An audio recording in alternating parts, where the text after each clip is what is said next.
We are here again today, Reflective Practice Radio, That's right. episode 17. 17 already. I am Claudio. I am Matthew. Very good. Thanks for joining us again. All right. How has it been, man? Since Everything is last good. week? Yeah. 7 days have passed. Yes. We're getting 7 back on days the train of yes. consistency. We were Yes. here last Thursday. Today is Thursday yet again.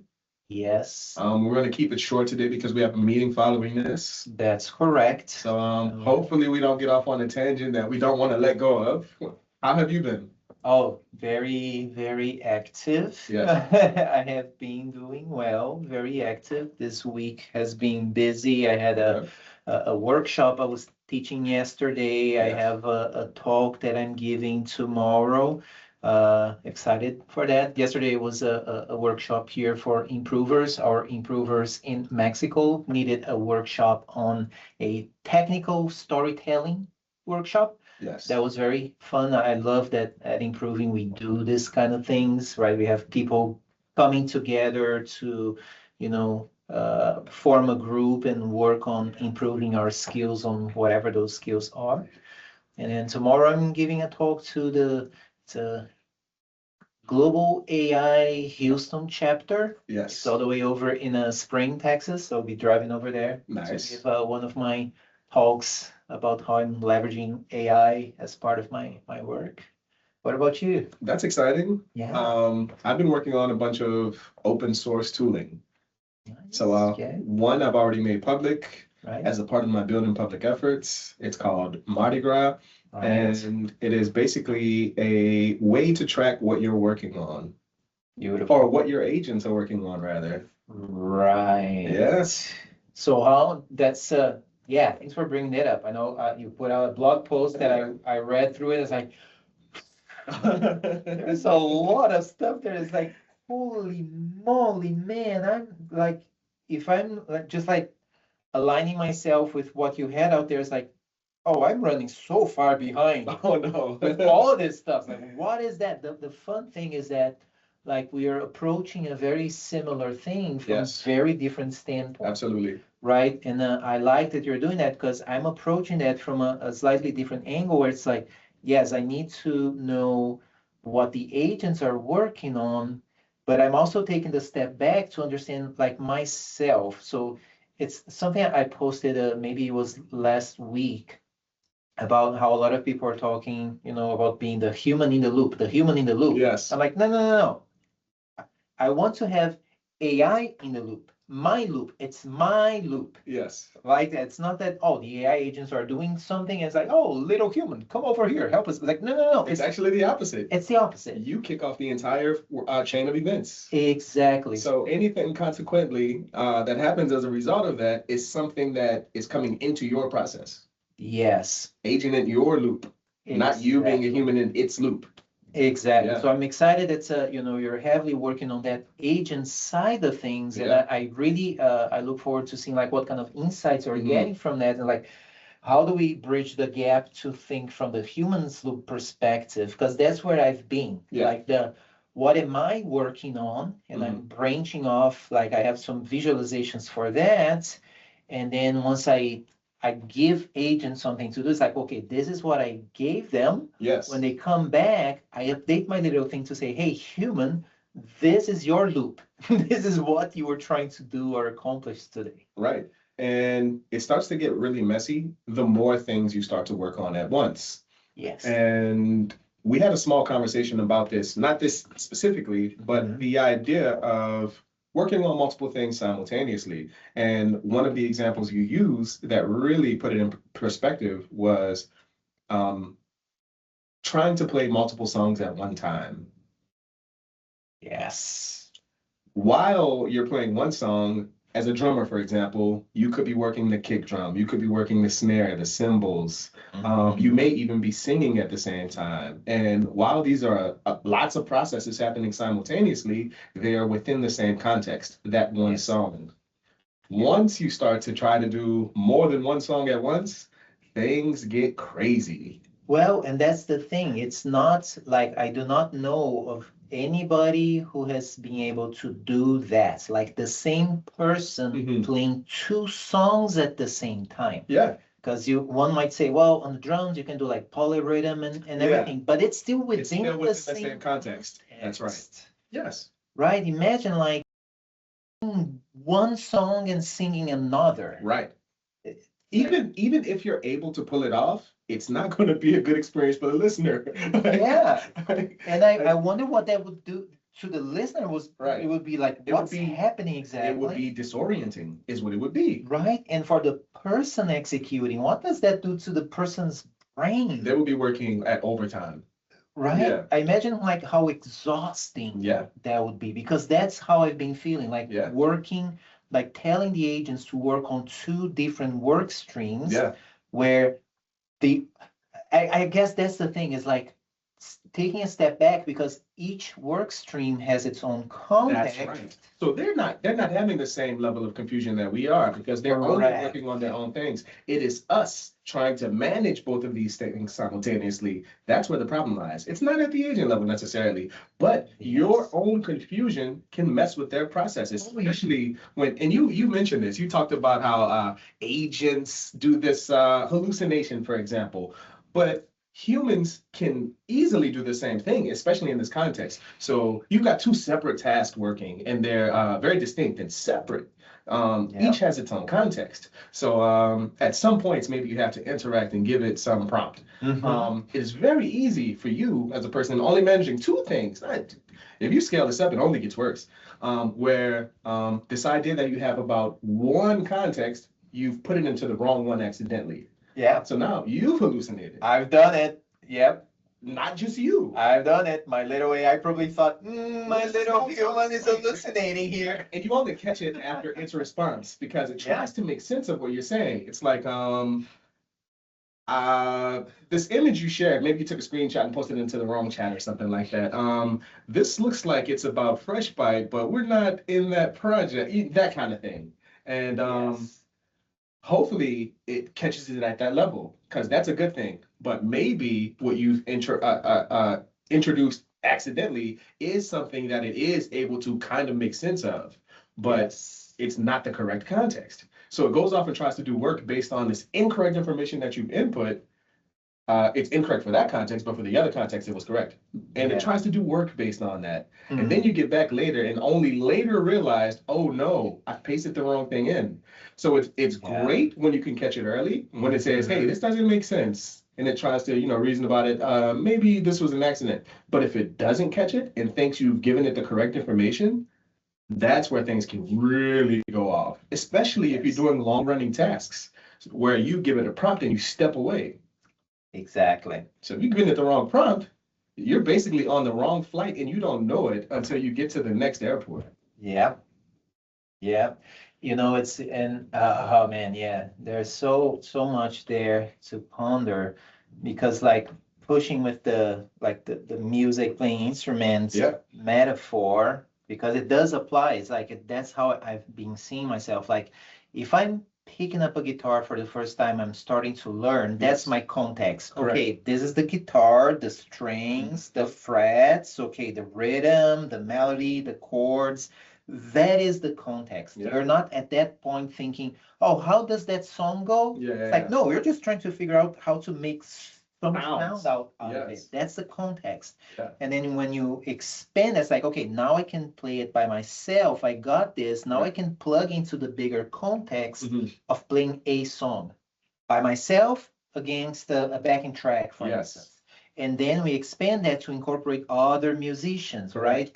But it's still within the same context. So as what I've been seeing is, in software terms, as I'm splitting back in the day of like 6 months ago, when we were, say, focused on one user story, that's the one context we were working on, right? Now we're taking a step back where it's like multiple user stories within a bigger context. So we need to take that one step back to say, okay, for us, what is the context? It's the project. So that if I have this set of agents working on one work stream and this one on another one, are they in the same context, meaning the same project? So Correct. can we, the humans, see how those parts connect? So as the conductor of the orchestra, Yes. right, we have the bigger context. Correct. What does that look like for us? For us, it may look like being a manager of other employees. And as developers in this space, many of us don't necessarily have managerial experience managing other human beings. Oh, that's a great, that's a great call out. So we're effectively asking developers who are managing these agents to do managerial work. Yeah. And they don't have that experience. Delegating tasks to disparate beings and saying, hey, you go off and do this, where I don't have to have context of each individual task you're working on because that's your responsibility, not mine as the manager. I just have to have this, higher level context of the project itself. Yeah, so that ability of like taking a step back and seeing at higher levels to see how the whole thing actually connects. Yeah. That's a big thing. So it's a big gap in our work because there's this assumption that we will be able to manage all of these things and will have this higher level understanding. And maybe we do, but there may be a breakdown at the management level, Okay, he's gone off and he's executed this task. I didn't have anything to do with that. I didn't write any of the code, but now I, as the manager, am left to evaluate what each of these people are doing and maybe decide what the next step is. We are trying to offload some of that work as well. We're trying to say, hey, once it's finished this task, maybe there is a subsequent agent that, evaluates and does the pull request and does all of this.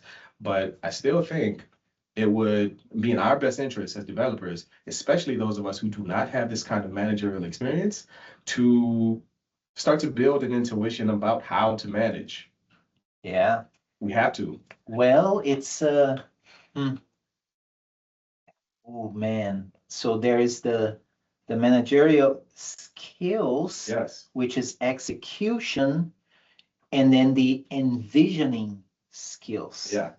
Right? Because you may be able to manage everything provided that you have that blueprint that tells you the big picture. Yeah. So what, as solution developers, what we really need to hone in is this ability of like, if we're not the ones envisioning the solution, we still have to be able to take somebody else's vision and interpret that and then manage the people, the little AI people who are going to be doing that, because that's what we have to do as humans, right? We do have to take the vision, organize and say, okay, for this big vision, you here are going to be working on this, you are going to be working on this, but we're always seeing and we know how those pieces connect. Yes, and how they align with the vision. Yeah.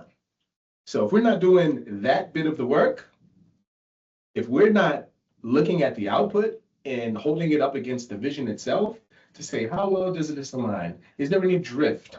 Do we need to go back for a secondary run because it's not in alignment? Yeah. If we're not doing that work, if we're just giving it the eyeball test, clicking around, oh, this works and it looks good. That's another thing. It's a very tricky thing. If the output is pretty, which AI is increasingly becoming better at, creating things that look good. Maybe there are even bonus features, like things that you didn't explicitly ask for that it gave you. Yeah. And it feels good. It's like pulling the slot machine and getting money out of it. But if the output, however pretty it is, does not align with the vision, we have to reject it. And I don't think we're really being diligent about this. Wow, and that's, I love that.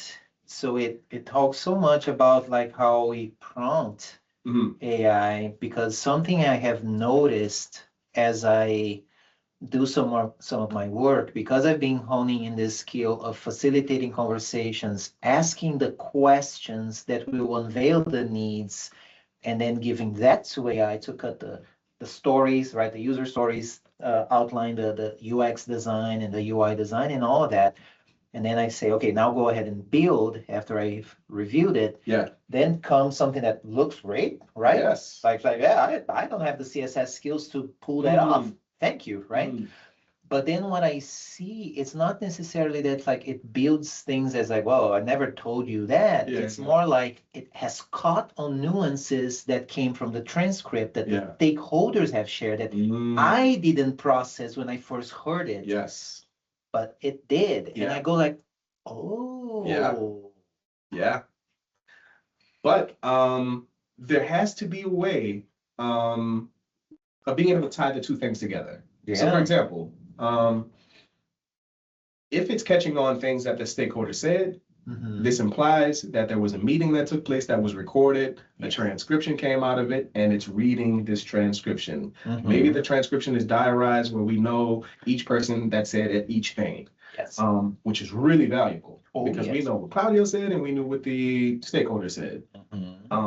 As the models are evaluating this work, it is probably putting an emphasis on what the stakeholders are saying because this is the group of people who we are trying to please. Yes. So you, as a person who may not have read word for word over this transcript and maybe didn't catch what the stakeholder said in real-time meeting, but again, the entire meeting was recorded, so everything was captured. Yes. AI is reading the conversation a lot differently than we are. It's catching everything. It's reading everything. And its decisions in terms of its own design and some of the way it builds out things will be shaped by those things said in the conversation. Yes. But there must be a way where when we are looking at the output of what it has generated, maybe a summary. Hey, we made this decision because this is something that the stakeholder continued to say. There was an insistence on that. And we know with high confidence that this is what they want. So we can read over that and look and see, hey,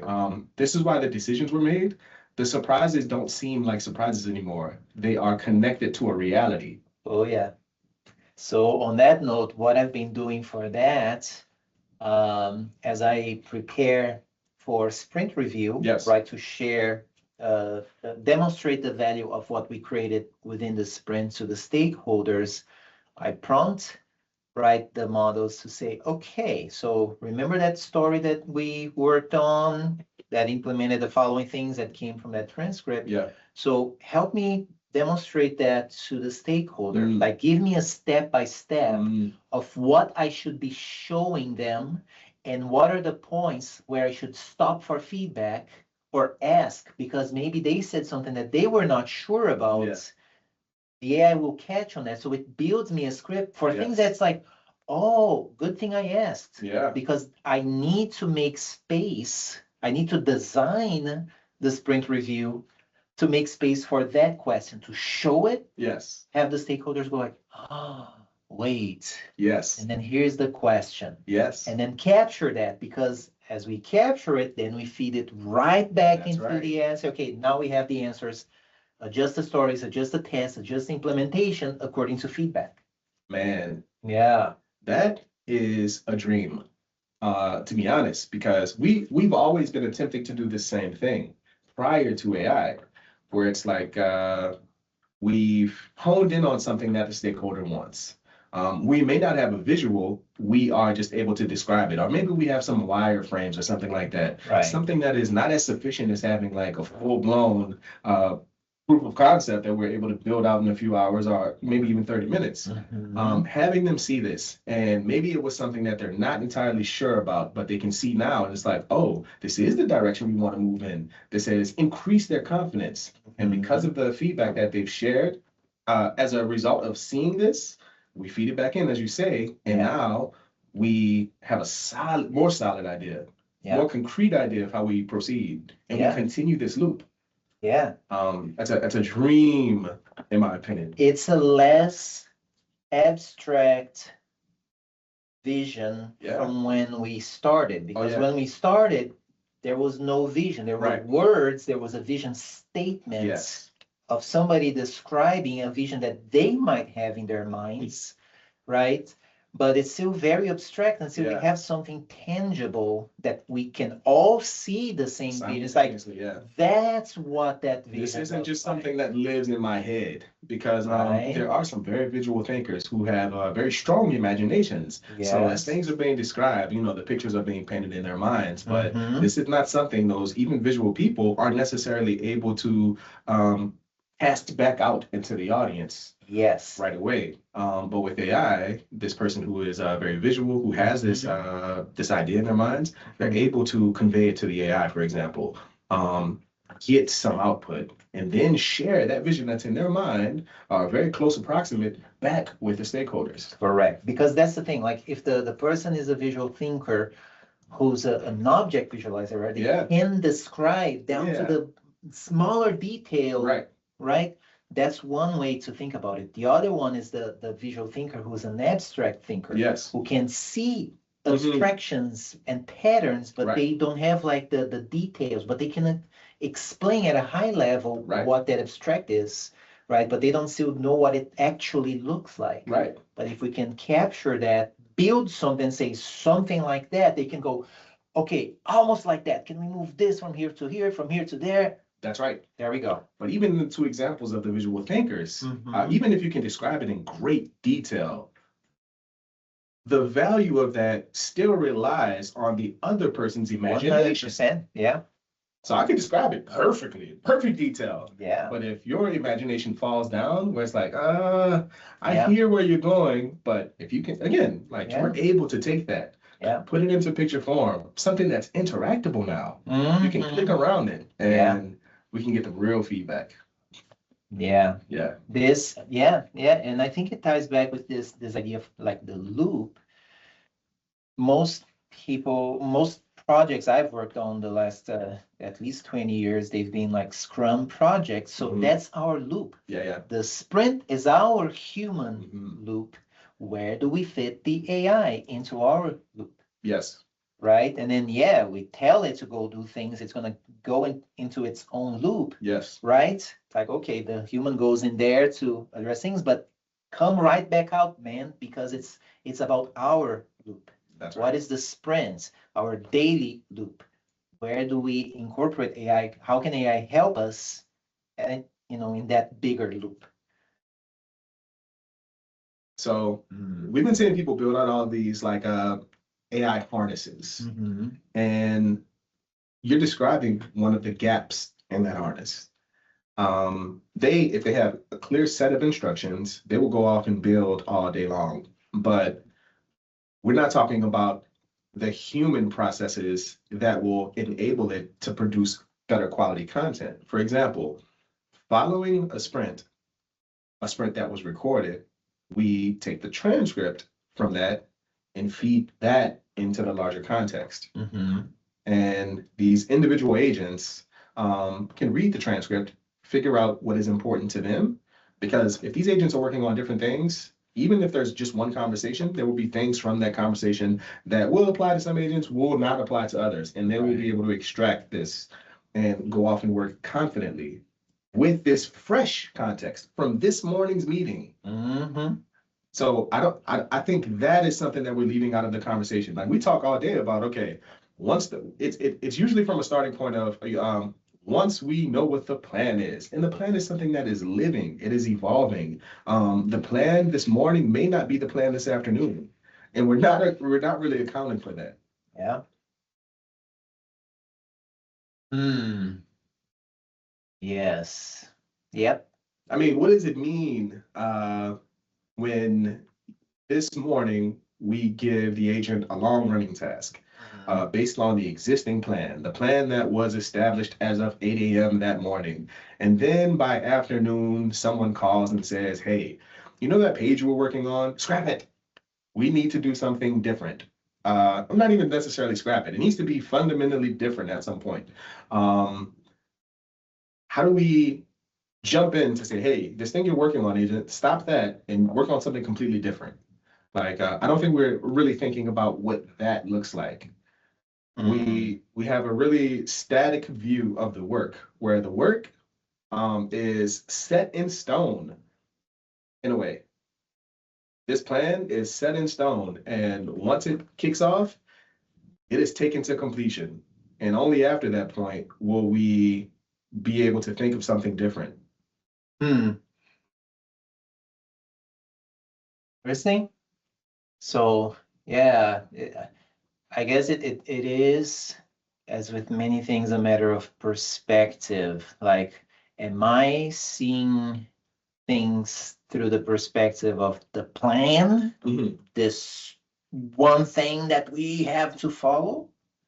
Or am I framing it from the standpoint of like, okay, there is a bigger vision, there are needs, we are planning how we're going to achieve that vision at this point in time, given what we know, and given, however we can like foresight, right? Like if we, given what we know, if we do these things, there might be a chance for us to get there. We don't know yet. Yeah. So we execute that plan, and then we have to, like, as quickly as possible, see what came out of it and compare to the big vision. Yes. Like, yeah, we know that the plan was that, but the thing that came out, it's out of alignment with the big vision. What have we learned from that? Yes. What are we going to try next? Right. So it's the not focusing as hard on the plan, focus harder on the planning. Yes. It's ongoing. Keep acquiring new information and adjusting accordingly. And in our efforts to, I guess, remove ourselves from the process, a lot of that, what you're describing, is going to be lost. Because I think when we think of human in the loop, I think this language comes from the idea that we've offloaded all of this stuff that we do to agents. And it's inviting us in every once in a while to give some opinion because we are the human in the loop. But given where things are today, where we are the ones launching these processes, we are the ones who have, the final say, if you will, we should be thinking of the agents as something that is coming into our process. And the fact that we do not is probably a tell. It is probably a hint about the way we think about this stuff at large. Mm-hmm. Yeah. It is a hint. It is to say that, hey, ultimately the goal is to remove ourselves from this process. In fact, we don't even see ourselves as fundamentally the controllers of the process in the first place. Like, we are in something else's loop. So when you hear this and you have like this feeling of, that doesn't sound right. Human in the loop. Why are we in the loop when we are the owners of the loop? How are we? Yeah. But you have noticed, like, you hear that we have these meetings all the time, and that language comes up every time, and you don't see any pushback to it. That is also a hint. Yeah. Yeah. Well, I started pushing back. It's like, don't tell me I'm the human in the loop. The thing is in my loop. But as you've seen, I know you are the minority as it relates to pushing 100%. Back against that idea. 100%. Yeah. That is a hint about something. Yeah. So we are not, like, as we think about building out these harnesses or building out these processes, it's not necessarily like a human vision centric. It is very task based. Yeah. It is, hey, we did some planning about this, and here we kick off the stuff to you, and you go and do the work, and I'm happy with it because it seems to work, and it's that kind of thing. Yeah, so interesting. And I think this is something that we should catch early on, because if we continue to carry forward and build out processes with the wrong foundation, then we're going to land in a place with structures on top of a very faulty foundation, like building a house on sand. There's only so long you can get away with that. Correct. It's interesting. I'm almost done reading a book. It's actually up there because I thought there are two things I've read this morning. It's like, well, I think it applies to our conversations in this podcast. So the book is Think Again: The Power of Knowing What You Don't Know by Adam Grant. I'm really enjoying this book. I'm almost done with it. But the passage there are two passages I've read this morning. One says, codifying knowledge. That's important because that's what we're doing, creating Yes. all of these skills, workflows in AI. We're codifying our knowledge Yes. so it does the thing and we don't go like, what did you do? Right? Codifying knowledge might help us track it, Yeah. but it doesn't necessarily lead us to open our minds. Right? So here AI, do this. Why? Just do it because I told you so. Yes. Oh, This is the way we talk to children, but that's a separate conversation. Go ahead. right. So Yeah. it's so that it resonates with me. Like I stopped thinking as much about, oh yeah, we need here I'm creating these things for AI to put guardrails. Yeah. Like I stopped thinking about that, and I'm thinking more like, okay, this is my codified knowledge based on how I've made decisions in the past. This is what I've learned. So when you are thinking about executing my request, you are thinking the same way that I think as far as making decisions. Yes. Right? So that does require like having an open mind, because if you're telling the AI, this is how I decide, apply these principles to decide, and if I'm telling you to do something that kind of goes against the way I normally decide, Right. you tell me, you ask me, it's like, wait a minute, you normally do this thing, you decide like this under this kind of circumstance. Now that the scenario is slightly different, we haven't seen the scenario before. Yes. I have some questions for you. Oh, thanks for asking. Right? That's the way it should work. Yeah. Because ultimately, if that's the idea, we want to have something that understands the way we think about something. It is a living document in a way. Right. If we're thinking about codifying this in a document. Yeah. Which means when we encounter scenarios that we have not yet seen and we don't know how Claudio, for example, might think about this, I need to come to him and ask questions so I can update that document. Yeah. And this is a living process. It is, because it's like with a human's principles, we have to keep refining that as we acquire new information, as we synthesize and balance that against our values and how we make decisions. And just as we acquire new information and make changes to this document based on it, we also have to allow older information. If we see a trend of this pattern is no longer being used, something that Claudio used to really do a whole lot, he doesn't do as much. That needs to decay. So as much as we're removing things, adding things to this document, we should also be looking for opportunities to remove things that are outdated. Yes. Which I run into that a lot when we are working in a brownfield system, right? Because you have all these different patterns. You tell AI to do stuff, and it's like, well, I found this way of doing it. I found this other way of doing it. Which one do I choose? So in some cases, it may make this decision based on some mathematics. It will say, hey, I've done some lookup to see how much this pattern is used versus how much this pattern is used. And if this pattern is used the most, then that's the one we'll go with. And maybe that's not the one we as the human who is running the show would have chosen. Yep. And when I've run into that, the guidance I gave is, if you find something like that, find not just the volume, but when did that happen? That's right. Because that is a better indicator of because if this is an old pattern and it was used widespread, then you're going to see more of it naturally. Exactly. That's exactly right. So it's like, okay, if you find something like that, tell me, and I'll tell you what happened there. That's right. Why did we make that switch? Why did we make that switch? We introduced a new pattern, and it will be able to find stuff like this on its own if we were better about keeping documentation. There you go. Because as a part of, because it can do things like, look at the Git history, and it can see where this new pattern was introduced. And if there was a document as a part of that pull request, or as a part of this commit that says, hey, this is why we are introducing this new concept, it would already know. It wouldn't even have to come to us because all of the information and context it needs will be a part of that commit.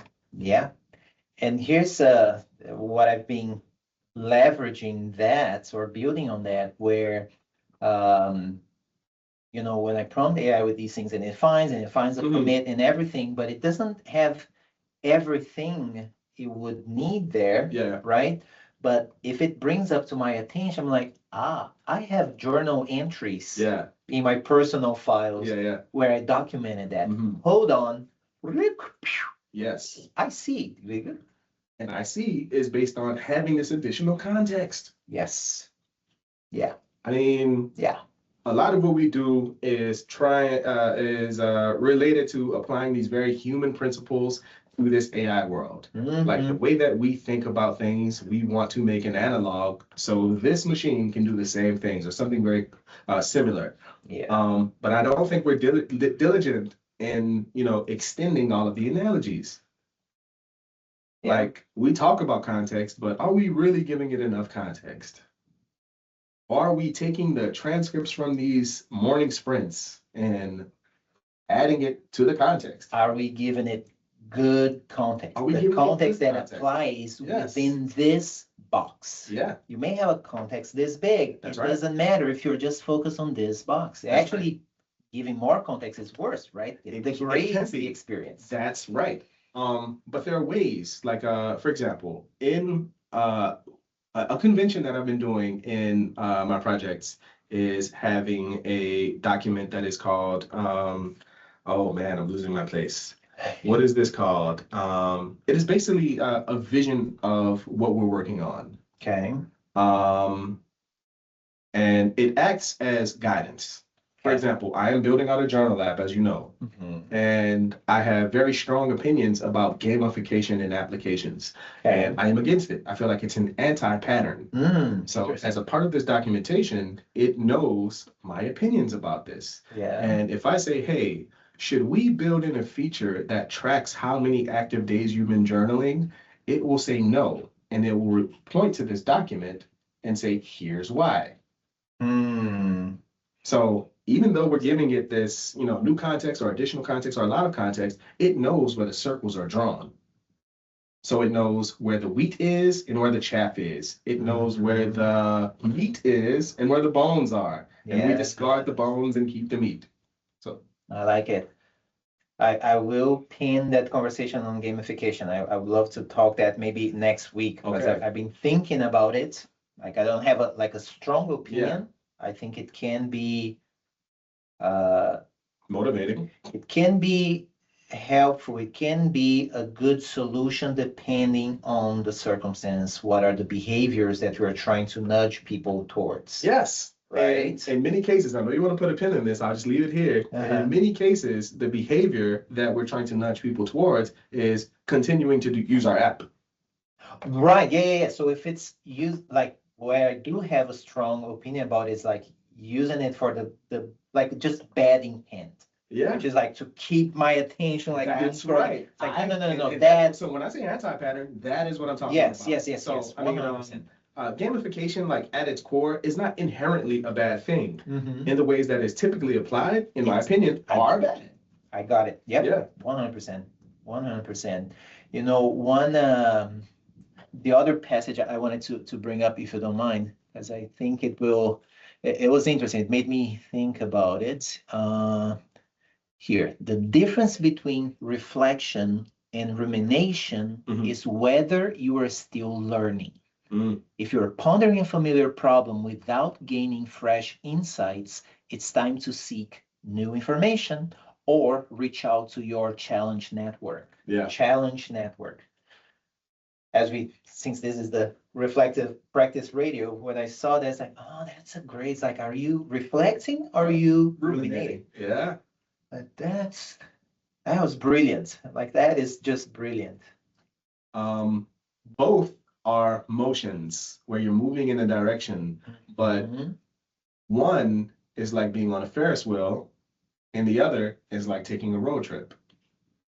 And I would say that reflection is taking a road trip, where rumination is like being on a Ferris wheel or a merry-go-round, where there is a motion happening, but there's nothing, you're not seeing anything new. You're moving, but everything that you're seeing is something that you've seen on the past rotation. There's no new information that is coming into that process. Yeah, it's so funny. Like the image that came, thanks for putting that like that, because like the image that came to my mind is one is like a Sunday drive through Yeah. some scenic road That's where right. you don't know exactly where you're going That's and you're right. learning something new every corner. Another one is just NASCAR. Sorry, Mhm. NASCAR fans, but Yeah. like it's a whole bunch Left of the turn. same thing. Left turn. Right? Left turn. It's like I've seen that before. I've seen that Yes. before. I've seen that before. Right. That I like that imagery. So there's a definition of insanity, and you may have heard it. Yeah. And it goes something like this: doing the same thing and over, Mm-hmm. and expecting a different result Mhm. is the definition of insanity. Yeah. So if you're on a merry-go-round and you're expecting to see something new, got bad news for you. Yeah. It's not going to happen. Yeah. I mean, and this is not like concretely true because let's say you are outside on a merry-go-round, outdoors. On the first spin, you may not see the plane in the sky because it just was not there. You may not see the birds. You may not see the new people that have arrived at the playground. So there will be new information, but given I would say the merry-go-round itself is the most important context. This is what you're hitched to. This is the vehicle that you're on. Yeah. So even though there are new things coming into the environment, they're not coming into the context necessarily. And even if they are, even if they are, for example, and this is, I know we're short on time, if you are on a merry-go-round, and I'm using that as a direct comparison to rumination. If you're ruminating and about some problems that you've dealt with, and you're not bringing new information into your environment, and a new person comes onto your merry-go-round with you, you've brought them into your problems, and everything that you have to share with them is going to be a result, a function of your ruminations. So this happens in relationships all the time, where we have not addressed problems that we've been dealing with. We have not sought new information to really resolve those things. So we're still ruminating. And when we bring new people into our merry-go-round, our relationship, we're impacting them with our unresolved traumas. Yeah. Oh man, yeah. And I like that analogy because it reminded me, it took me back to my pre-teenage years going to this amusement park in Brazil where it was one of those that go around, but like this and really fast. It makes your face go like this. And usually everybody would sit there and just like look straight, and the thing is going like really fast, but like this. And that was like, okay, no big deal. Yeah. But man, there was this one time I decided to look to the left. Oh my goodness. I looked to the left and I saw the horizon go like this. Yeah. And then I started telling people that the first time they would come out and just like throw up. Yeah. Because it's like, yeah, that threw a range. Because yeah, if you're just going like this, you're seeing the same thing over and over and over. Just shift your perspective just a little bit. Yeah. Ooh, you've learned that you're going to feel really dizzy really fast when you do that. Which is maybe what we need to do when we're ruminating. We should look to the left, because if we keep straight, all we're doing is keeping ourselves, even though this is a violent motion, we're able to cope with it because we're not introducing anything new to the equation. Moving to the left a little bit, you start to feel violently ill, and you also feel like, I need to get out of this pattern or off of this machine. Yeah. You only feel like that when you change the perspective. Correct. Yeah. And as you change the perspective, you notice, okay, something, this ain't right. There's this visceral reaction. What do you do about it? I have to get off this thing. Right? It's either I have to get off this thing, or do I need to like find, that's what I learned. Yeah. As I was looking to the side, I would focus on something. Once I found something to focus on, then it was fine. Even though everything else was still like going around, I learned. I was like, once I find a spot where I can focus on, I can deal with that. But I would argue, even though this is a means of dealing with that kind of situation, I would argue that this is finding a new way to cope. Yes, that is true. Yes, it can be a new way to cope. Yeah. This is a new way to be comfortable. This is a new way to be comfortable in a very violent motion. Like, hey, if I turn to the left and I'm not focusing on anything, I feel violently ill. I feel a visceral reaction. Something is telling me I need to remove myself from this equation. but to cope, because let's say if you're ruminating, you feel True. like this is a machine that you cannot escape. So Yeah. in order to cope in such an environment, you have to find okay, let's focus on that point. And Mhm. this is a means of ignoring what your body is actually feeling, Yeah, yeah, this yeah, violent motion. But the yeah. reality is, I need to get out of this machine. This is it. I Right. need to be off of this machine. I need to be on stable ground, Yes. something that is predictable. But that is not always possible. Sometimes we are on these machines that we're just in them for a Yeah. period, and hopefully we find off ramps. Yeah, But I know we're way over time. But that is awesome. Yeah, we never know where we go with these Yeah. things, but that was a great conversation. Yeah. All right. And I'm going to continue to have it in my mind because I know we can't do it here. We're all good. So thanks for joining. Yes. You know, there is a chance that next week we'll be revisiting gamification. We Oh, never yeah. know, but now it's a topic that I know I'll be pondering. I have been pondering for some things that we are doing internally that we may leverage that Yeah, with a yeah. good intent, With the good intent. right? But that's it. Reflective practice radio. See you next time. Later.